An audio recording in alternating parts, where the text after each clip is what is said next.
All right, now let's go over to Joey at the touchscreen for an in-depth look at these mysterious drone sightings. Joey, what can you tell us? Yeah, guys, so we don't have a lot we can tell you, but we can zoom in and point out some things. So first thing I want to look at is here's the United States, right? And these are the places where the drones are being spotted in high concentration. And so I just want to point out, when you look at Florida, California, and then here in what we call the DMV, DC, Maryland, Virginia area, what do those places have in common?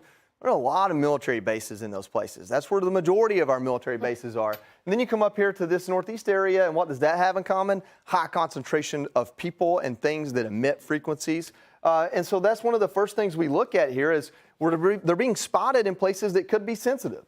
And then we move on and we look just here in the northeast and look at some of the places specifically that these have been spotted. We're talking about Picatinny Arsenal Military Base, a very sensitive place. Trump National Golf Club in Bedminster. We look over here, we see Naval Weapons Station, Earl Joint Base, McGuire, Dix, Lakehurst. And what we worry here is when we have Kirby come out and Mayorkas, they've never lied to us about anything, but when they come out and say, we don't know what these are, well, that discredits the safest and best theory right now, which is that this is U.S. testing what our capabilities are, what our defense mechanisms are. So those two things go against each other, and that leaves us all wondering either that the government doesn't know or they're not telling us the truth. And then the pictures we get, the videos, are not very good. The only reason I want to point this out is one point was made. I saw it on Twitter. I've seen it, or X, and I've seen it from other experts, and it's this idea that if these are nefarious in nature, why are they using their navigational lights at nighttime? Wouldn't they want to be stealthy? It's a really, really good point. And then you see this is actually a second picture, and this is the quality we're getting, so it's hard to make much of it. And then we move on here to some characteristics. This is all through the reports. We haven't downed one to look at it and see this. This is the supposed characteristics of the majority of these drones. They're 6 to 10 foot in diameter, which is pretty large. We've heard as large as an SUV.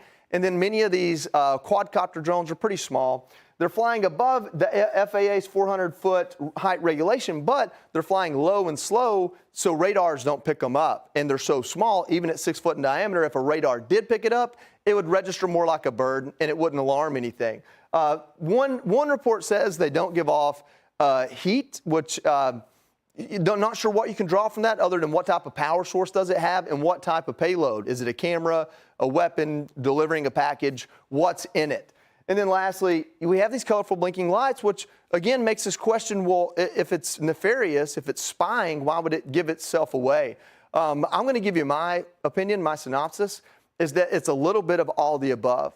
Drones are not just the warfare of the future, they're the way of the future. How we receive things, how we see things, how we do safety on job sites. Drones are used in so many facets and so many industries already today, and AI technology is only going to expedite that quite a bit. So this is really the precipice of the technology that we've come to in this century, in this last decade, and I think that these sightings are indicative of all the things. Some of them are airplanes, some of them are U.S. or commercial drones. There was a Chinese citizen using a drone over a military base. There have been multiple military bases here and abroad who have reported this, feel like they're getting their airspace invaded by a drone of unknown origin. All these things are happening. We're just looking up more now. So are those 5,000 tips all bogus? No.